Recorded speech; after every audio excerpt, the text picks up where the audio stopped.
when you look at an individual that you are hiring, आप skills के अलावा बाकी किन चीजों पे आप focus कर? सबसे important है learning ability. Learning quotient. Tech skills और जिसे हम hard skills वो तो given है. You've got to have it. But that in itself doesn't mean success.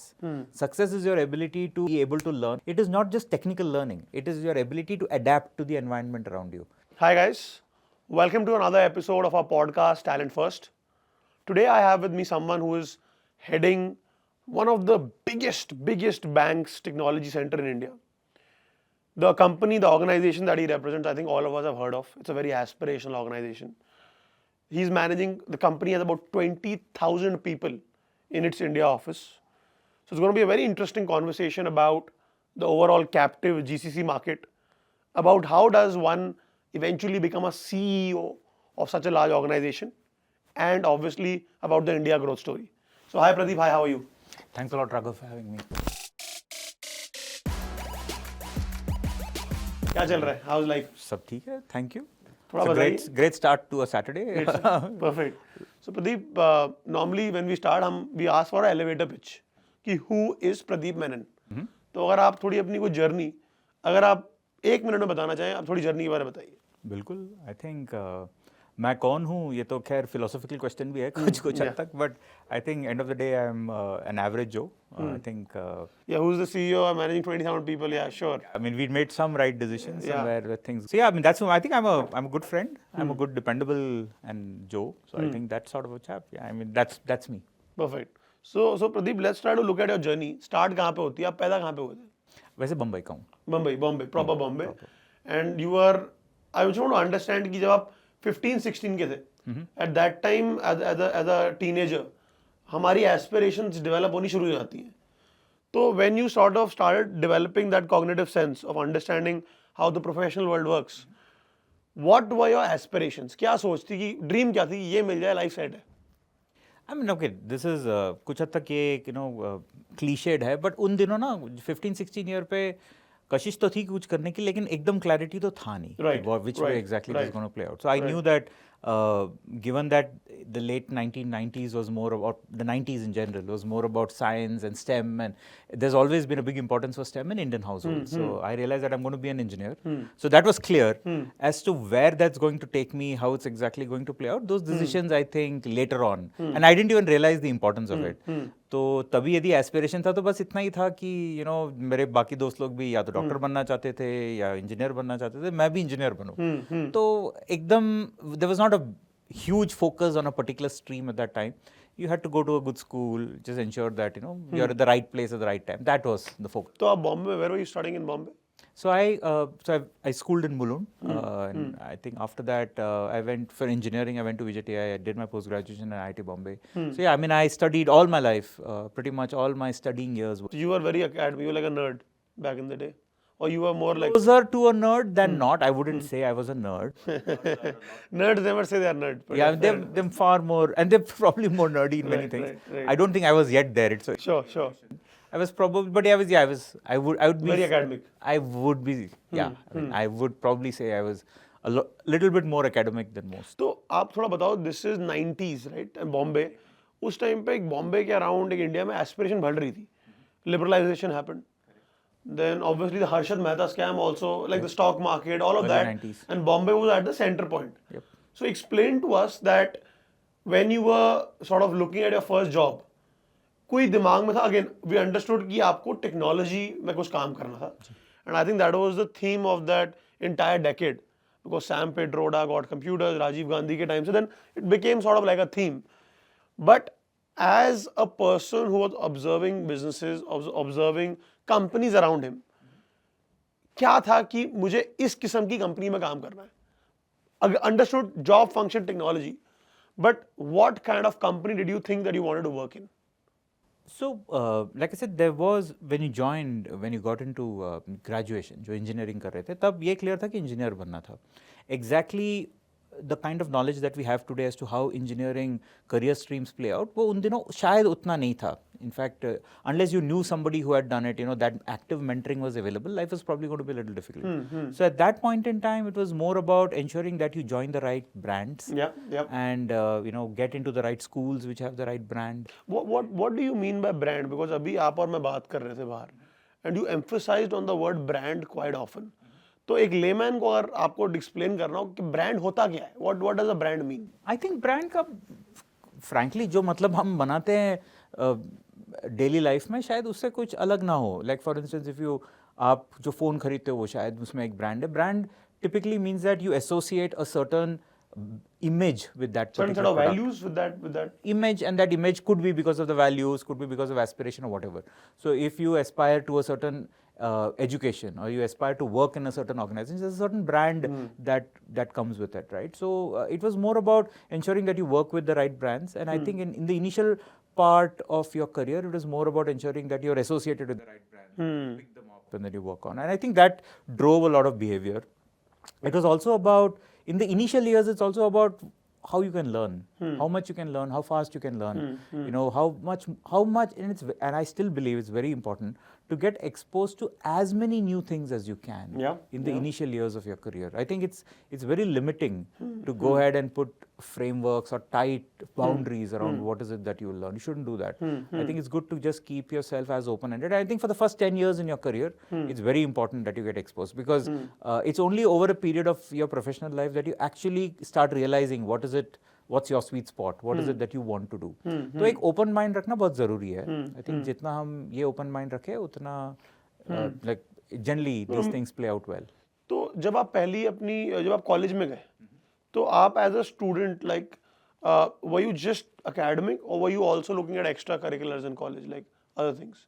तो आई थिंक जब कॉलेज में गए तब there was this initial realisation, well academics is important. I mean there is not, at least in the mid 90s in India, academics was always very right and center, right? So you could never take your eye off the ball on that.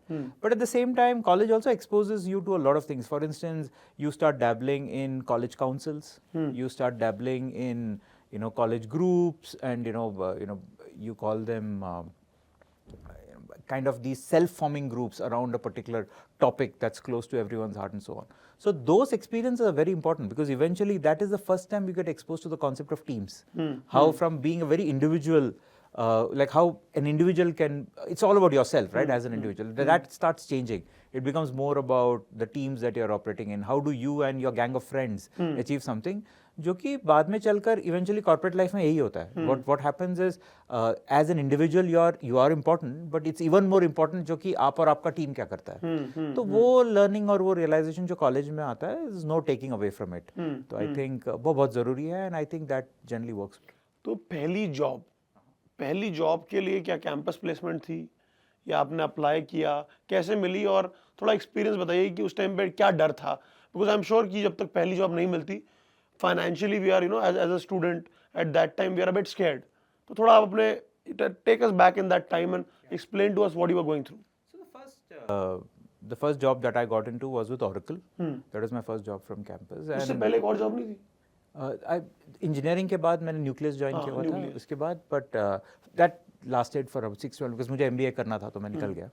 But post my corporate life जो journey चालू हुई, वो first job Oracle की थी. After your MBA from IIT. थोड़ा मेरे को जानना है, again sorry to break the flow here. MBA from IIT. Normally लोग MBA करते हैं from IIMs. Yeah, correct. Normally. That's the normal. Again, the business school of IIT Bombay is phenomenally well known. But MBA from IIT, why is that something which we want to understand? Was it a tech MBA? What kind of MBA was it? Yeah, that's a good question actually, because I was probably the second batch that passed out from there. And un dino it was a little bit eclectic, because IITs had just started getting into it, and I think VG Som had just done that, which is from Kharagpur, and IIT Bombay, I think, if I remember, I was probably the second, or amongst the first few batches that passed out. The focus on the IITs back then, now they have changed. The engineering, the business school degree was around technology management. So that was a big focus area in the initial years. Eventually, then I have learned that it's become more broad-based. And I was very interested in engineering or technology. I've always been a technologist at heart. So for me, I did want to take on that additional post-graduation, but I didn't want to go away too far away from this space. And I think those days, it was either IIT Bombay or NITI, which was offering that choice in Bombay. So I went with IIT Bombay. I think it's probably one of the best decisions I've taken. It's played out well. Yes. And you still connected with your IIT? Yeah, with the alma mater, generally. वो लोग कहते हैं कि आपके WhatsApp groups होते हैं, and उसमें आप कुछ भी डालो, anything you ask for is done. Is it true that like a genie? I've heard people talk about their IIT alumni groups like that. They're generally well placed, I admit, but I mean, इतना आसान भी नहीं है. काश होता. So yes, you were telling us Oracle में आपकी. So the first job was there. तो वहाँ पे ये था कि you wanted. Initial apprehension was that I didn't want to stray too far away from technology because I liked that stream. So career चालू हुआ data engineering में. अच्छा, उस ज़माने में data engineering. Data engineering कहते नहीं थे. Business intelligence. नहीं, Power BI तो बाद में आया. उन दिनों तो Bill Inman School of Thought, Star Schema and all those areas. उन दिनों हम उसे data engineering कहते नहीं हैं. क्या कहते थे? कहते नहीं. Big data. No, they were just called engineers. I mean, we were just engineers associated with that function. उन दिनों, I think the programming was more in routine. I mean, it was more about writing routines in PL SQL. And the world has evolved. I think later on we had, you had OLTP systems and then you had OLAP systems, and the world was around there. You had MOLAP databases instead of ROLAP databases. And it was just evolving. The thinking in the early 2000s when I started my career was just evolving in that space. So उससे चालू हुआ journey. I think that's how it kicked off. I think a lot of my initial career years was spent as a programmer, as an engineer, just writing code. And what happened is after 5 or 6 years of doing that, I just realized that after about 5 or 6 years, पहला पड़ाव खत्म होता है कि career chapter का कि आपने क्या learn किया है. So you understand the basics of working, you know the importance of teams, you know the importance of delivering, how important it is for you to learn and also be productive and efficient at the same time and all of that. Once that basics come in, then you start facing the first set of decisions that you need to make. So at that time, I realized that I felt that moving into a role which allows me to interpret the business and translate that into technology would probably be a good place for me to be in, right? So that was my first attempt at trying to move out of a core engineering role into something that was slightly adjacent to engineering, where I still would do engineering, but I would have the bigger picture of why the organization was doing. Basically, logic abilities better होती जा रही थी, and you realize कि the better the logic gets, you should look at bigger problems. That is what was happening. And I felt that would generally hold you in good stead in your career. Then that's how the first set of the migration started happening. तो एक चीज बताइए आप कि as a leader, if I look at many leaders today who are leading big teams, they are themselves not technologists at heart themselves. Like खुद techies नहीं रहे हैं. वो management एक background से आते हैं, but खुद hardcore techies नहीं रहे हैं. And आप कह रहे हो कि आप programmer थे. शुरू के 4-5 साल तो I think आपने hardcore programming की. So when you are today managing so many people, 20,000 people indirectly or through whatever, or most of them are techies only, if I'm not wrong, आपको लगता है कि it helps you because you have also been a hands-on programmer yourself to manage them? Absolutely. I think it's absolutely very useful to have that background and image.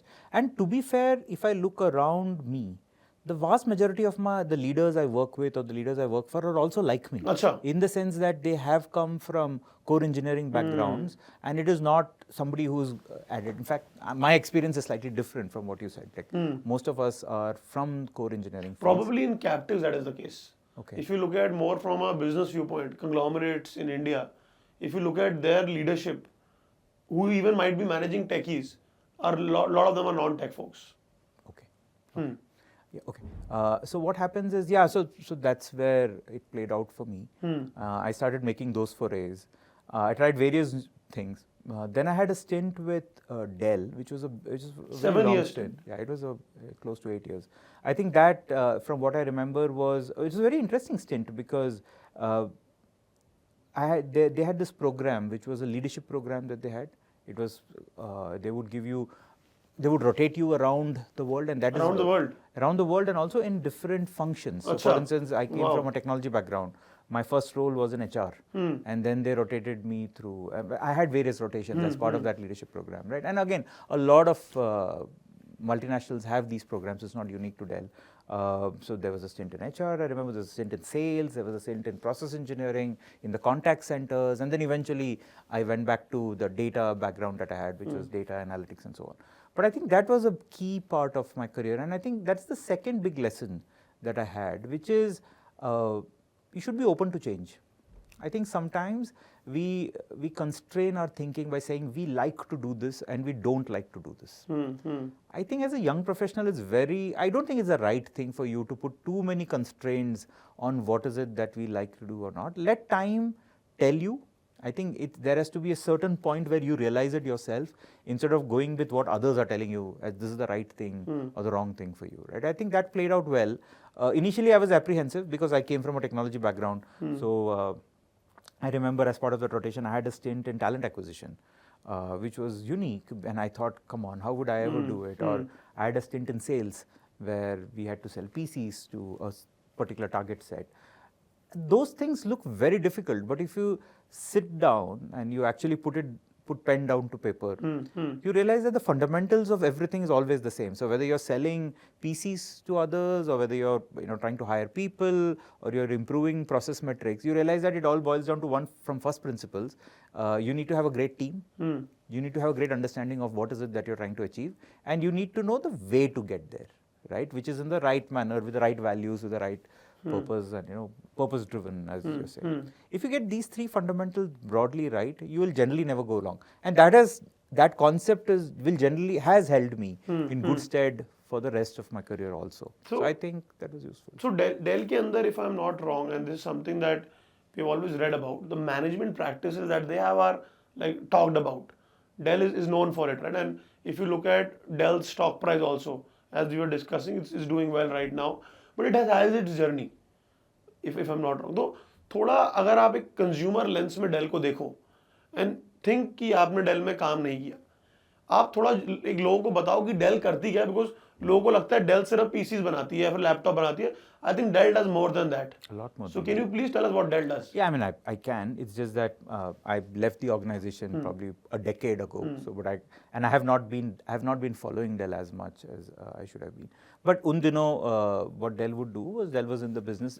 Dell was unique in the sense that they came up with a direct model. They were among the pioneers to come up with that back then, right? And to your point, Dell focuses a lot more on enterprise solutions. It's not just in that game. There's been a lot of acquisitions and there's a lot of strategic focus. Dell is more of a cloud player and so on. They also do certain other things which you associate the organization to do. But to be fair, I've not kept in touch with where they are today and what their focus is. So now, if I look at your overall stints in any organization, probably, hopefully, HSBC, abhi to chal raha hai, will go longer than that, but Dell has been the longest. So I'm sure there would be something about Dell from a cultural viewpoint that you personally really liked. So can you tell us about your journey at Dell, things that you really liked about the culture, about the organization, that made you stick for so long? So I think in general, the need to stick is not so much about an organization in as much as it's about your learning, right? And I think that as long as you are exposed to different roles and you're learning new things, in the initial parts of your career, your learning curve is very acute, correct? So you have a very sharp learning curve that you will have. And I think because, like I was saying, you're getting exposed to different roles. You're also going in certain roles. You try to be a mile deep and inch wide. It's the other way around, right? It's an inch deep and a mile wide in certain other roles, right? So all these kinds of experiences hone you as a professional, and I think that was what was happening. I think there were different roles that I did. Like I said, there was a leadership program. They would keep rotating. There was always some new challenge that would come. So you're always curious about solving problems. And then that's another thing that you very quickly learn, saying that as long as you'll grow in any organization, as long as you solve problems. So always go behind the big hairy problems. But आप एक चीज बताओ, आप कह रहे हो कि आप 7-8 साल आपने काम किया, अलग-अलग functions में किया. But now that you are a leader, आप इतने लोग manage कर रहे हो, what do you prefer, depth or width? In someone's career, when you look at the profile, you need both. You need both? You need absolutely both. I don't think it's it's an and function. In certain things, in the initial years, you will have to do a lot more. Otherwise, you won't have your strong fundamentals on which you're going to build. But I don't think you can, in today's world, in your career streams, you can get away with saying that I will choose to only be an expert or I'll only choose to be a generalist. There are certain areas which you'll have to choose where you'll have to be a generalist and certain areas where you'll have to be an expert or a subject matter expert, as you call it, right? So both are needed. I think it's about realizing what is it that you want to do in your careers and then making those choices that make those eventual outcomes happen. Yeah.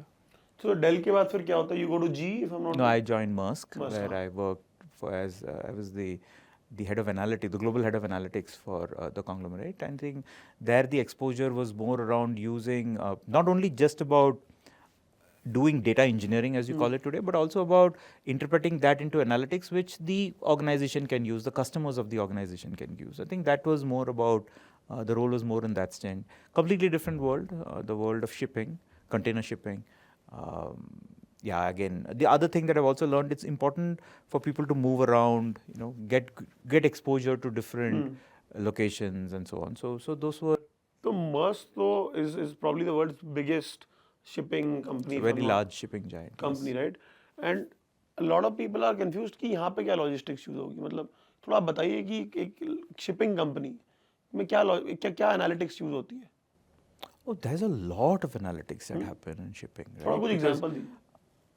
Shipping, container shipping industry is a very good example of textbook demand supply curves, correct? So you have a certain supply of containers which is available as part of the liner, you make that available, and there's a certain demand depending upon the business in that region. It's a direct function of the economic situation of that the world is going through and so on.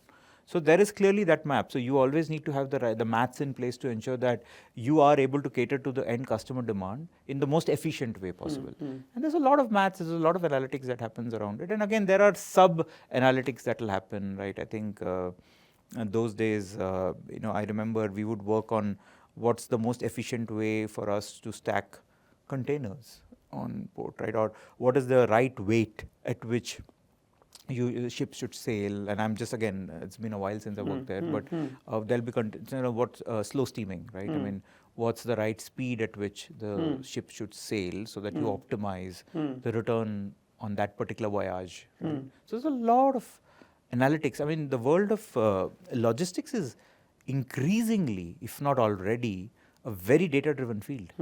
There is a lot of everything eventually is all around the sheer power that data and maths can bring into how you optimize supply chains and so on. Yeah. So Maersk के अंदर you were there for about 2.5 years, if I'm not wrong, and then you go to G. Then I went to G. G के अंदर, if I'm not wrong, G was probably the first captive, or one of the first few captives in India. G था, I think Amex था, दो तीन. They were among the ones, first ones. तो थोड़ा G के बारे में बताइए, क्या जर्नी थी आपकी? And Jack Welch, who used to head G like 20 years ago, कहते हैं उसकी आज भी management practices are like the holy bible for a lot of leaders. तो क्या जब आप G में काम कर रहे थे, did you see some of those management practices that you still use? Again, if I remember my stint at G, when the period that I was at G, I was part of G Digital, and that was Genpact earlier, na? G Digital. No. G Digital is a completely different company. It was formed out of the various industrial businesses of G as a horizontal that supported G. It was a legal, it was a separate business function. Okay. We used to back then. G had this industrial operating system called Predix. So G Digital was in the business of actually working on it and making that customer proposition more valuable, more amenable to our customers. So you asked me a couple of questions. Yes, G has been around for a while. I was in my stint during G was also the period when G went through heavy leadership changes, and there was a lot of transition that G was making from, for want of a better, the Jack Welch era to probably the modern G that you see today. So I was lucky enough to be part of that and be able to see that change happen. But yes, I mean, to your point about Jack Welch, yes, I remember when we were in business school or even during my schooling days, a lot of what he did was taught to us as the right ways of doing things. And of course, eventually businesses change. You have to evolve. Some certain things that worked 30 years ago, you got to change it and look at it in a new way when you because the economics have changed, the business environment has changed. Right? So there is that adaptation. But yeah, that was. And then G के बाद you come to HSBC. And then I joined HSBC. Yes. तो HSBC में आने का कैसे रहा? मतलब Did you apply? Did they reach out, or was this how does this work? Like, Yeah. because are headhunters involved in such roles? Explain to us. Yes, normally at senior roles there are headhunters involved, and that's how I did join. I joined HSBC as a data leadership role, again because I've been a data guy all through with Maersk, GE, and with. Midway during the pandemic, I took on the new role and I became the head of the unit India. It became, from being a data focused role, it became a generic cross technology view because that was again an experience which I think is important to get exposed to running a large organization, you know, looking at a lot of people. It teaches you new different things. So I think as long as you're a constant learner, you'll always do well. That was what that journey was about. And right now, if I'm not wrong, around 20,000 people are there in HSBC? Correct. Across the, what you call the full-time staff and part-time staff, yes, there's roughly about 20,000. And we were just discussing before this conversation, your first salary was how much? Oh, when I joined Oracle, that was way back, what? 20,000, something like that. Yeah, about 25,000 a month. So from 25,000 rupees a month to managing 20,000 people.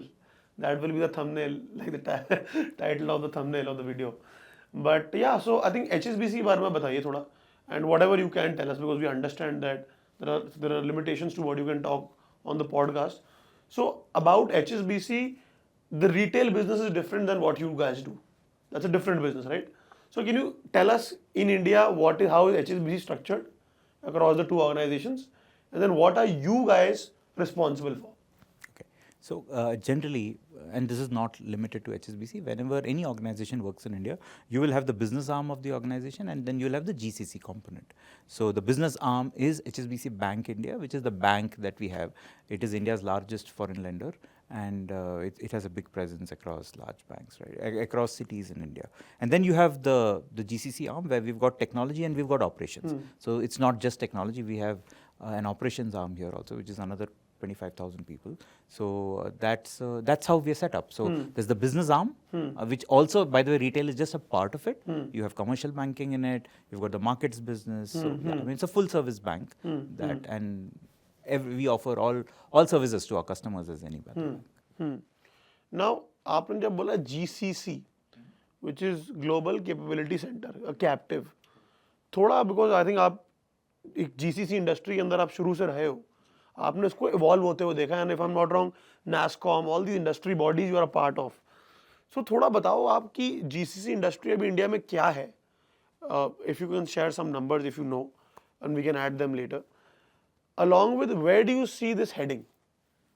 So GCC is that part of the services business in India, the technology services, or what you call the ITES services business in India, which includes enabled services and tech businesses, where you end up supporting large multinationals using the talent base that's available in India. That's broadly what it is, right?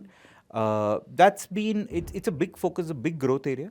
I think it started in the late 1990s with some of the companies that you referred to, and by 2024, it's a big, we've probably got about 1,500 to 1,600 organizations in India already of this scale.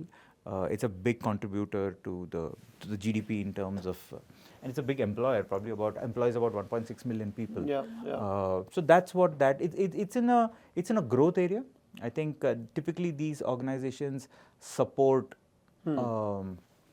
all kinds of things, right? From technology services to engineering, research and design to operations to a lot of the, like I said, everything, the entire gamut gets supported out of India because India is a great talent base for these things. Right? So that's what these organizations do. Perfect.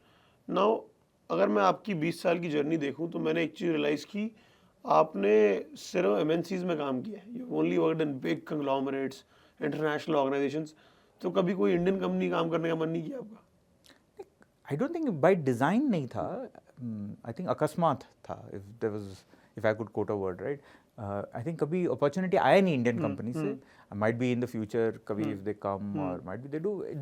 I mean, it just didn't work out. That's all. Because you have not like normal techies. आपने बाहर settle नहीं हुआ. आप बाहर नहीं गए. 4-5 साल के लिए नहीं गए. So I understand कि there's a very big some patriotic angle. I'm just trying to think of it because you've never been, and I'm sure you would have had multiple options. I have had a few stints as part of the organization. Countries I've moved Probably around. Probably in Dell only. No, even some of the others. I've had a few stints. So I think that's more than that. I think it's not so much about I mean, it's more about the fact that there is a lot of growth opportunity in India today. I think that is what primarily drives a lot of these decisions. So, because there's an opportunity. When people say there's a lot of opportunity in India, why do you say so? Can you quantify it for us? How do you, what is the Indian growth story? Someone like you, we would love to hear your perspective on it. I mean, you just alluded to the GCC story, right? Yeah. Increasingly, and this has been an evolution. It's evolved over the last 20, 24 years. We have seen that a lot of global roles are now get done out of India. Again, this started. That's most of a cost arbitrage or more than that? Global roles are way more. When I say global roles, these are global leadership roles. Acha. And global leadership roles. Really? Absolutely. In fact, I remember I joined HSBC, like all the previous roles that I've done. Global roles have always been global roles, but based out of India.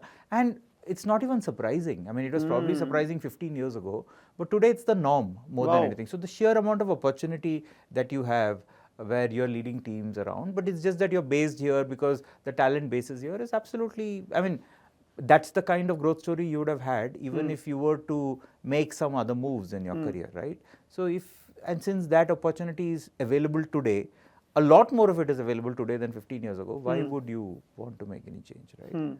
So, and again, this is only going to increase because the other thing that is going to happen is that the Indian growth story is also going to kick in, right? Increasingly, you will see it's not only going to be exports, it's also going to be the sheer consumption of a lot of these technology services, a lot of these ITS services for the India market also, which is also growing, right?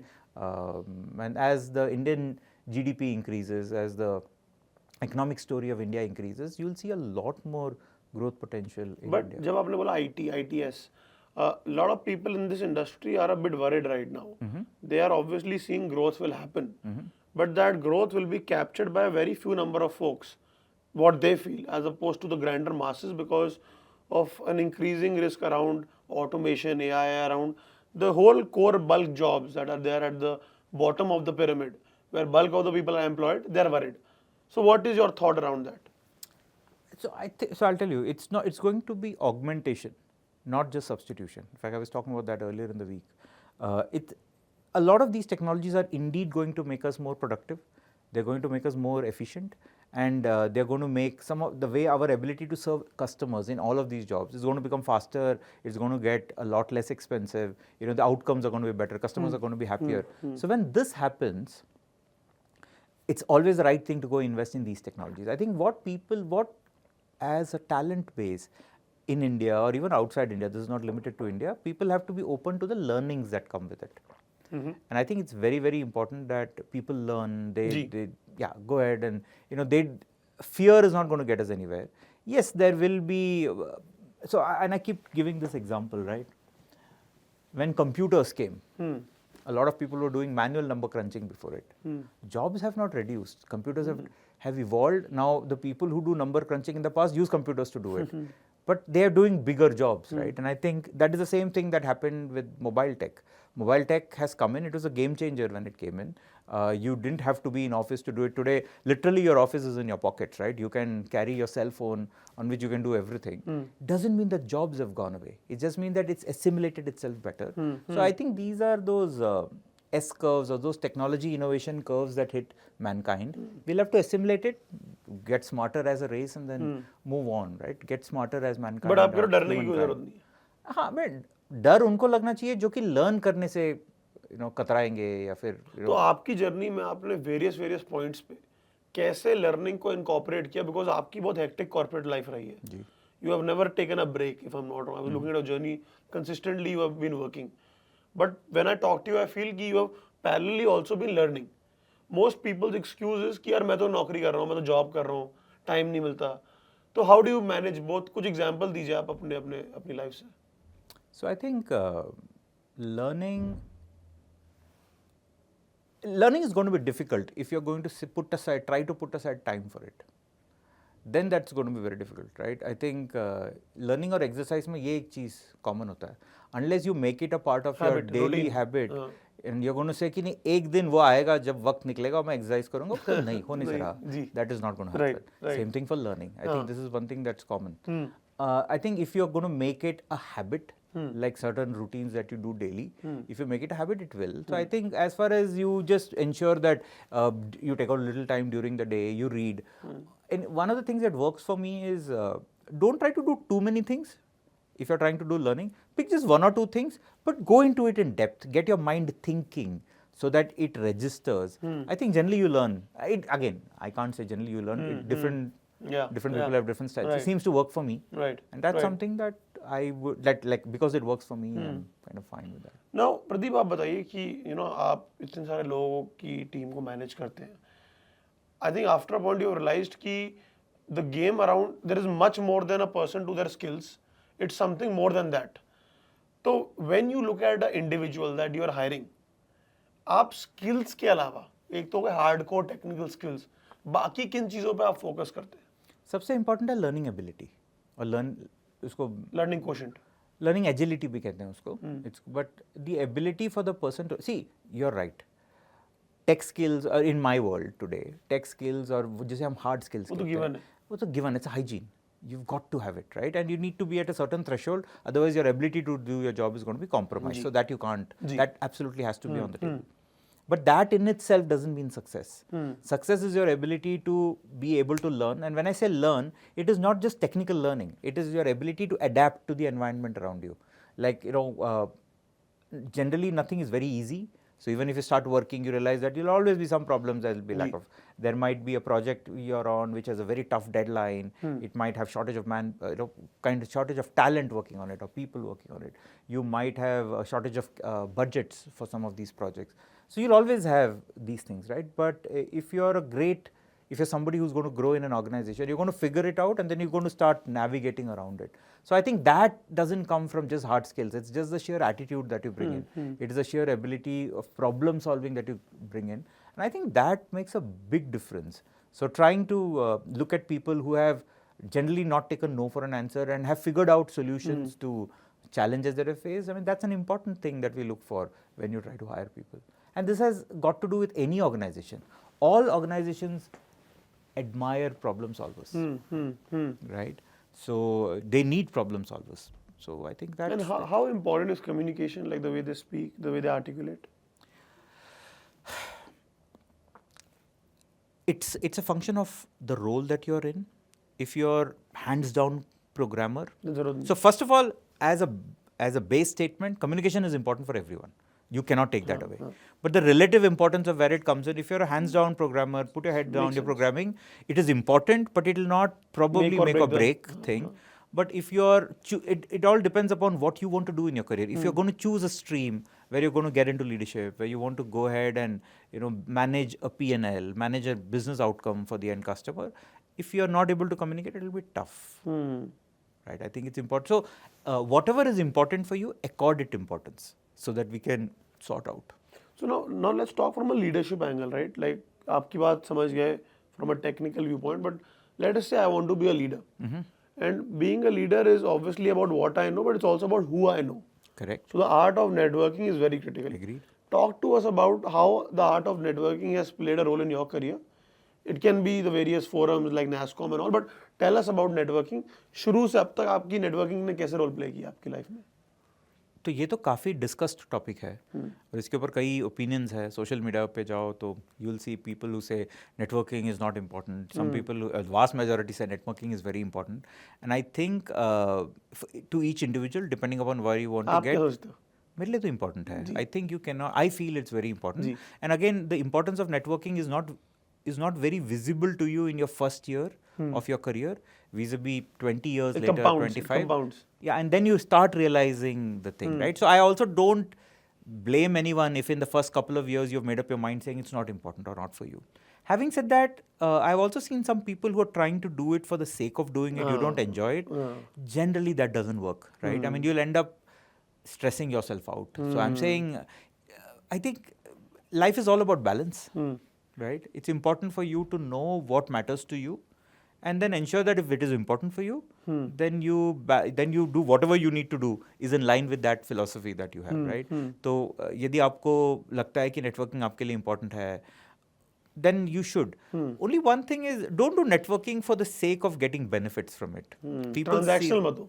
because people see through it immediately. Everyone is generally smart, right? They see through it saying the networking is done with just with an intent to make it very transactional. That won't fly, right?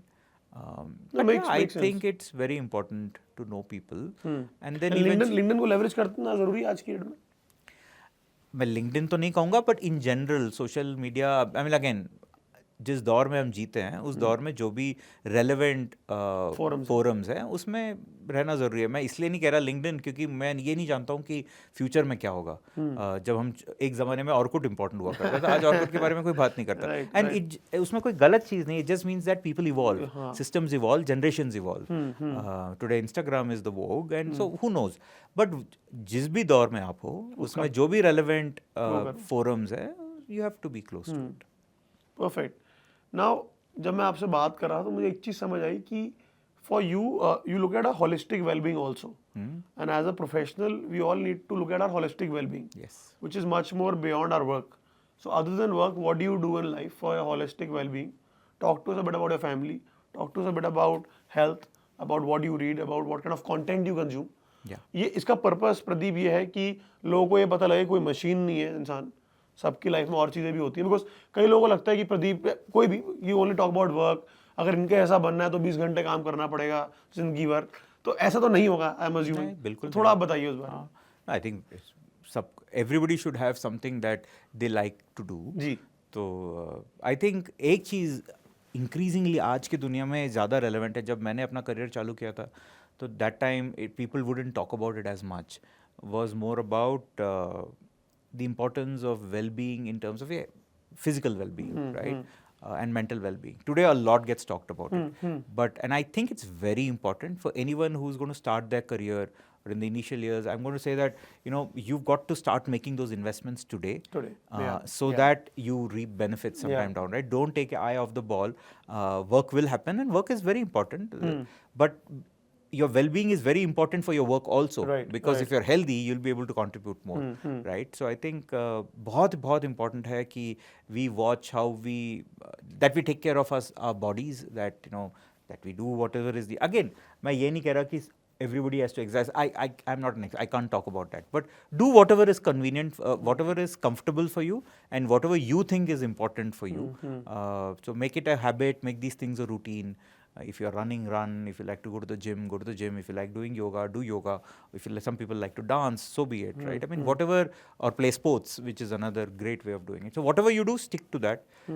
Mental well-being is also a lot more important. Again, this was not something that we talked about 20 years ago, but a lot more gets talked about. It's important to remain calm. Sometimes and invariably I would say, when you work, there will be situations at work that add stress to your daily lives. Find your own mitigation mechanisms. जो आप बात बोल रहे हो ना, एक बड़ी interesting चीज हो रही है आजकल. 2-3 साल पहले तक people were preferring working in a startup because they realize more growth, whatever. Today, if you talk to a young person, they are talking about working in a GCC, a big organization, because they feel their mental well-being would be better, the work life would be better. Is that true? Is that true कि if you work in a captive compared to other traditional startups, you will have more work-life balance? Is it true? I don't think so. You don't think so? I don't think so at all. I don't think work-life balance is a function of your organization. Yes, sometimes Structuring होती है ना, देखो आप structuring देखो, इतनी बड़ी organization में structuring automatically काम comparatively as opposed to a startup जहाँ पे 10 लोग काम कर रहे हैं. Won't it be comparatively lesser? I mean, I haven't worked in a startup. I have heard from my friends who have worked in startups that they find it more hectic. I'm not denying that. मेरा ये मानना है कि, and मैंने ये इसके पहले भी किसी पॉडकास्ट पे कहा है कि हर एक चॉइस जो हम करते हैं ना, वो चॉइस एक कॉन्सिक्वेंस चूज करता है. Every choice choose is a consequence.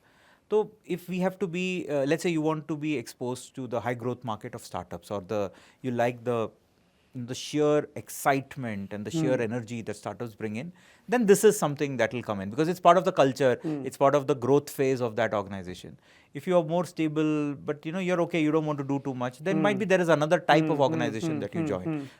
You shouldn't join a startup then, and so on. But to say that generically, to broad base and just paint a broad brush and say that organizations which are larger tend to be slower, I don't think that is real. I think there can be all kinds of, fair enough, invariably to be fair, in a large organization, you'll have multiple cultures. Seldom. I think every leader has their own culture. Yeah, I mean, seldom do you find just one singular culture in one large org. Depends upon which part of the org that you're in. I don't think you should worry too much about those things. In your career, remain focused on first principles. How much am I learning? Is it fitting into my scheme of things? Do I enjoy working with the colleagues? Am I taken, am I able to contribute, and am I looked up to? And that's it. Perfect. So I think, Pradeep, the final segment of this conversation is a bit more about the introspection and a bit more about the advice that we can take from you. So now that if you look back at your entire professional journey, हमेशा होता है कि मैं कुछ चीज़ें different कर सकता था, कुछ गलतियाँ इज अ स्ट्रॉन्ग वर्ड कि I would not want to repeat them. थोड़ा आप बताइए कि अगर आप if you would go back in time, 1 or 2 things you would do differently. मैं ना ये क्वेश्चन के बारे में जनरली सोचता रहता हूँ कि इफ आई वर टू, अभी तक मुझे कोई इसी देयर आर ऑल एक दो चीज़ जो आते हैं वो शायद टैक्टिकल है कि मैं शायद किसी प्रोजेक्ट पे था और when you grow as a professional you learn it, right? So might be and every project sometimes faces adversity. And might be in hindsight today, I might say that, instead of gambling everything away on one, might be I could have been more balanced in the risk appetite that I took. Or might be I could have been more patient in some projects. Or I could have said, just give it more time. It might not show results in 6 months, but ho sakta hai 1 saal mein ho jaye and stuff like that. Some of those tactical decisions I would probably do. I haven't seen anything fundamentally different that I would do. To be fair, I have not been, and though it might seem surprising, I have not consciously navigated my career. I think I haven't done that. I think it's career happened. I think my philosophy has been more about making do the best that you do with what you get. And I think just navigate that. Don't worry too much about how consciously and working to a plan and things like that. But ensure that you do good work, right? I think, and that has generally held me in good stead. And I think that's something that I feel personally, my opinion, mine alone, seems to be, I think that philosophy works, right? Whatever you get in, do it very well, right? Which means you learn, you empathize, you have the right empathy with the situation, that you connect with the big picture of what the organization is trying to do. If you get the big picture, then translate that to others who might not get it. Or how do you solve problems? I always said that, right? End of the day, a quick fire way for you to grow your career, a sure shot way for you to grow your career is to solve problems. Every organization has some kinds of problems, and those problems might sometimes directly be in your remit, sometimes they might not, but problems don't have remits, right? A solution mentality generally doesn't see boundaries, it sees no remits. So if you have a problem, go solve it. Or help others solve it. Sometimes you don't have to be the person who has to be seen to be solving it. The problem should get solved, and you should also create the right attitude by helping others solve it. You'll do well.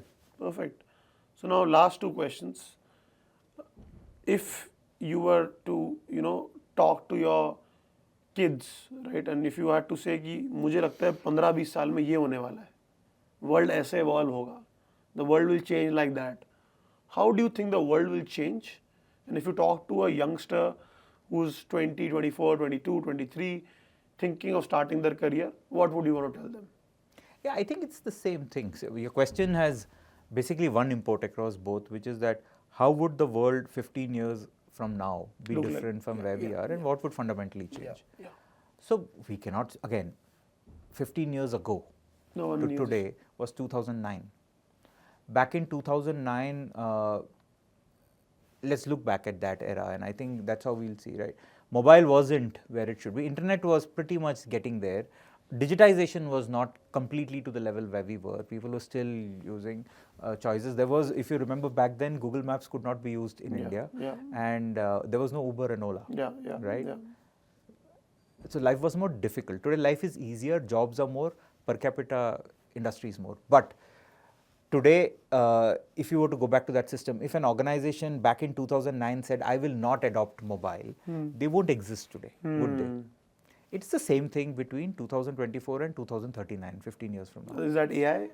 It could be AI, right? AI is one area, clearly shows promise. The thing with technology curves are there will be multiple curves, right? And the difference between Gen AI specifically as a subpart of AI is that large language models, the growth phase has been extremely fast. Very right? fast. I think that is something Abnormally that is fast. Yeah, exactly. So I think in late 22 we had ChatGPT launched, and then by I think mid or March 23 we had World had changed. Yeah, the ChatGPT 4 was launched, right? And then by then it went from like 0 hits to some crazy million numbers of hits, right? Yeah. So that again, a lot of it today has been is still in people trying to figure out how they could use LLMs to do personal work, but eventually it will pervade our work lives. It will pervade our daily commercial lives, right? Those kinds of things. So that you'll have to adopt. So keep an eye on it. I think that will definitely But fundamentally, change. world will be very different. Yes, they will be. Certain things will become a lot easier. Certain things which are bureaucratic today will probably become a lot easier. Then I think there'll be more. The more people get connected to the network, there'll of course be some issues that come with it. You got to watch out for. I think today we have, compared to 2009, there are certain negative things that can happen today which you didn't have to worry about in 2009 because data was not that openly available. But today you have to worry, right? So same thing. That's what I would say. So last question of this conversation. If you right now look at the young folks, right, who are like in their early 20s, I'm sure आपको कुछ common patterns दिखते होंगे, goods and bads, Gen Z के, जो भी है, जो आपकी ओपिनियन है, I understand. तो ऐसी एक या दो common patterns जो आपको दिख रहे हैं काफी लोगों में on an average, which you think they should solve or they should like consider to work on it for the youngsters. क्या होंगे वो एक दो patterns? तो मुझे नेगेटिव तो कुछ भी नहीं दिख रहा है. I am not saying this because I am God, but positives बहुत दिखता है. And I tell you positives is the average person who is entering the workforce in India और globally is a lot more knowledgeable than they were many years ago. So they hit the ground running just because of sheer access to information. Content. And exactly. Content's a lot more available.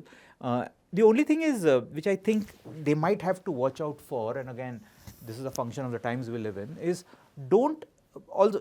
just because content is made freely available cannot mean that you take away your own ability to think through content. Correct? That you got to be aware that you shy clear of those kind of situations where you don't land up in a situation where you just believe everything that's given to you because it's come easy. That's the only thing. I have never seen anything negative. I think it's a very, like I think, generations change as when we hit the workforce and various other people are hitting the workforce. That's where it is. Perfect. I think, Pradeep, this was a fantastic conversation. Really appreciate your insights and hope to do this again with you. Thank you so much. I absolutely loved being here. Thanks for having me. Thank you.